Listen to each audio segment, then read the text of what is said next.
ओम शांति। 20 दिसंबर 2020। Revise course है 20 मार्च 1987। बाबा की इस मीठी मुरली का सार शुरू करने से पहले बाबा का मीठा हाथ अपने सिर पर रख के बाबा को अनुभव करते हैं।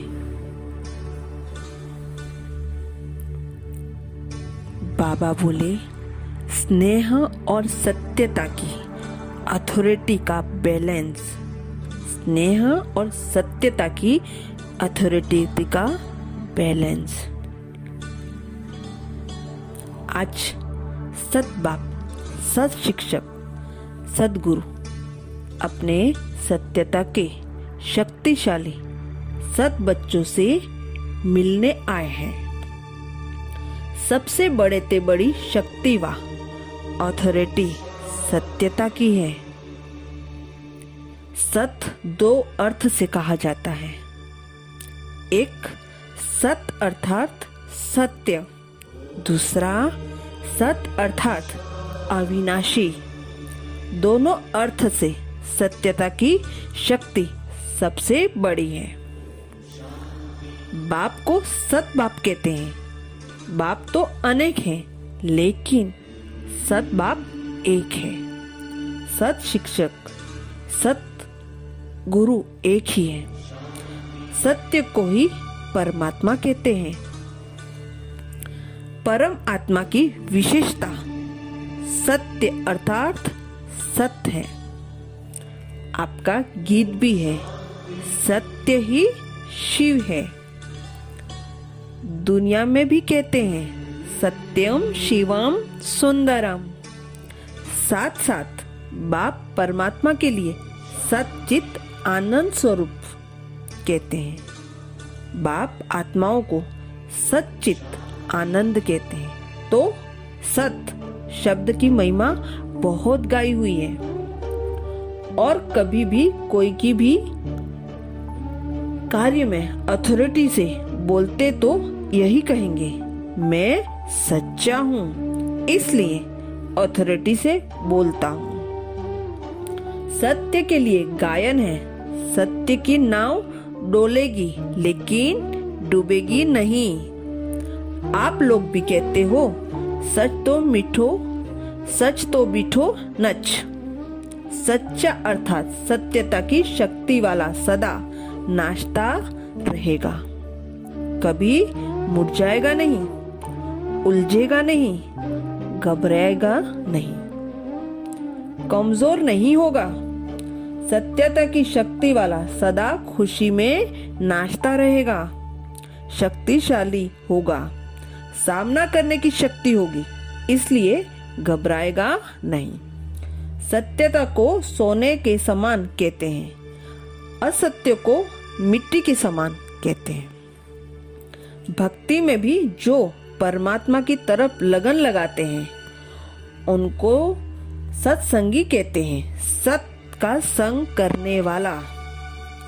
भक्ति मार्ग में जो परमात्मा से लगन लगाते हैं उन्हों को भी सत्संगी कहते हैं, सत का संग करने वाला। और लास्ट में जब आत्मा शरीर छोड़ती है तो भी क्या कहते हैं, सत नाम संग है, तो सत अविनाशी, सत सत्य है। सत्यता की शक्ति महान है। वर्तमान समय मेजॉरिटी लोग आप सबको देखकर क्या कहते हैं, इन्हों में तो सत्यता की शक्ति है, तब इतना समय वृद्धि करते हुए चल रहे हैं। सत्यता कब हिलती नहीं, अचल होती है। सत्यता कभी हिलती नहीं है, अचल होती है। सत्यता की वृद्धि को प्राप्त करने की विधि है। सत्य की शक्ति से सतयुग बनाते हो, स्वयं भी सत्य नारायण, सत्य लक्ष्मी बनते हो। यह सत्य ज्ञान है, सत बाप का ज्ञान है, इसलिए दुनिया से न्यारा और प्यारा है। आज बाप दादा सभी बच्चों को देख रहे हैं कि सत्य ज्ञान की सत्यता की अथॉरिटी कितनी धारण की है। सत्यता हर आत्मा को आकर्षित करती है। चाहे आज की दुनिया झूठ खंड है, सब झूठ है, अर्थात सब में झूठ मिला हुआ है, फिर भी सत्यता की शक्ति वाले विजयी बनते हैं। सत्यता की प्राप्ति खुशी और निर्भयता है। सत्य बोलने वाला सदा निर्भय होगा, उनको कब भय नहीं होगा। जो सत्य नहीं होगा तो उनको भय जरूर होगा।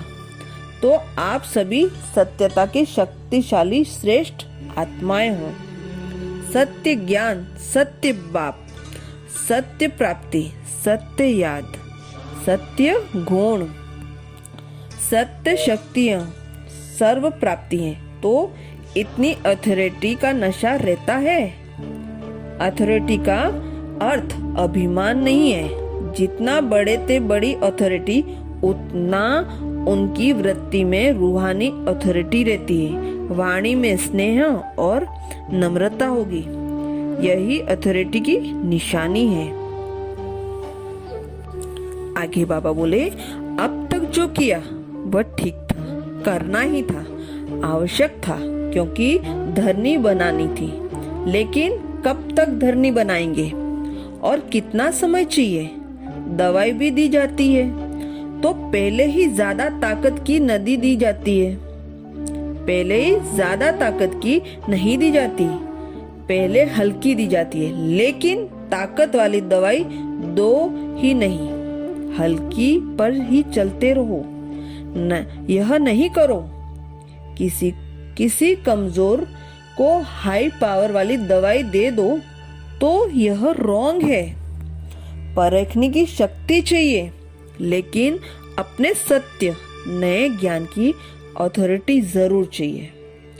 आपकी सूक्ष्म अथॉरिटी की वृत्ति ही उन्हों की वृत्तियों की चेंज करेगी। यह धरनी बनेगी। और विशेष जब सेवा कर मधुबन तक पहुंचते हो तो कम से कम उन्हों को यह जरूर मालूम पड़ना चाहिए, इस धरनी पर उन्हों की धरनी बन जाती है। बाप दादा खुश है कि मेहनत से सेवा करते करते इतनी वृद्धि को प्राप्त किया है और करते रहेंगे, चाहे देश है चाहे विदेश है। देश में भी व्यक्ति और नब्ज देख सेवा करने से सफलता है, विदेश में भी इसी विधि से सफलता है। पहले संपर्क में लाते यह धरनी बनती है, संपर्क के बाद फिर संबंध में लाओ। सिर्फ संपर्क तक छोड़ नहीं देना, संबंध में लाकर फिर उन्हों को बुद्धि में समर्पित कराओ। यह है लास्ट स्टेज। संपर्क में लाना भी आवश्यक है, फिर संबंध में लाना है। संबंध में आते आते समर्पण बुद्धि हो जाए कि जो बाप ने कहा वही सत्य है, फिर क्वेश्चन नहीं उठाते। जो बाबा कहते हैं वही सही है, जो बाबा कहते हैं वही सही है, क्योंकि अनुभव हो जाता है तो फिर क्वेश्चन समाप्त हो जाता है। इसको कहते हैं समर्पण बुद्धि, जिसमें सब स्पष्ट अनुभव होता है। लक्ष्य यह रखो कि समर्पण बुद्धि तक लाना आवश्यक है। तब कहेंगे माइक तैयार हुए हैं। माइक क्या आवाज करेगा? सिर्फ अच्छा ज्ञान है, इन्हों का नहीं। यह नया ज्ञान है, यही नई दुनिया लाएगा। यह नया ज्ञान है, यही नई दुनिया लाएगा। यह आवाज हो तब तो कुंभकर्ण जागेगा ना, नहीं तो सिर्फ आंख खोलते हैं। बहुत अच्छा कह फिर नींद आ जाती। इसलिए जैसे स्वयं बालक सो मालिक बन गए ना, ऐसे बनाओ। बेचारों को सिर्फ साधारण प्रजा तक नहीं लाओ, लेकिन राज्य अधिकारी बनाओ। उनके लिए प्लान बनाओ, किस विधि से करो जो कंफ्यूज भी न हो और समर्पण बुद्धि भी हो जाए, नवीनता भी लगे, उलझन भी अनुभव नहीं करें, स्नेह और नवीनता की अथॉरिटी लगे।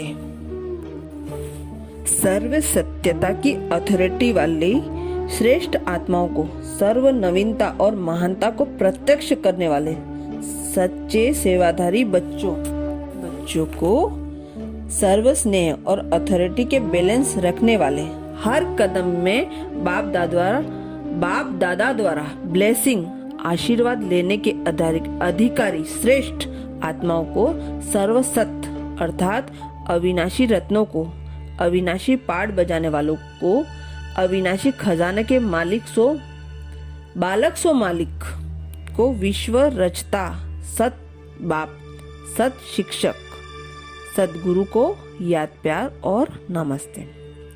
वरदान में बाबा बोले, मन के मौन से सेवा की नई इन्वेंशन निकालने वाले सिद्ध स्वरूप भाव।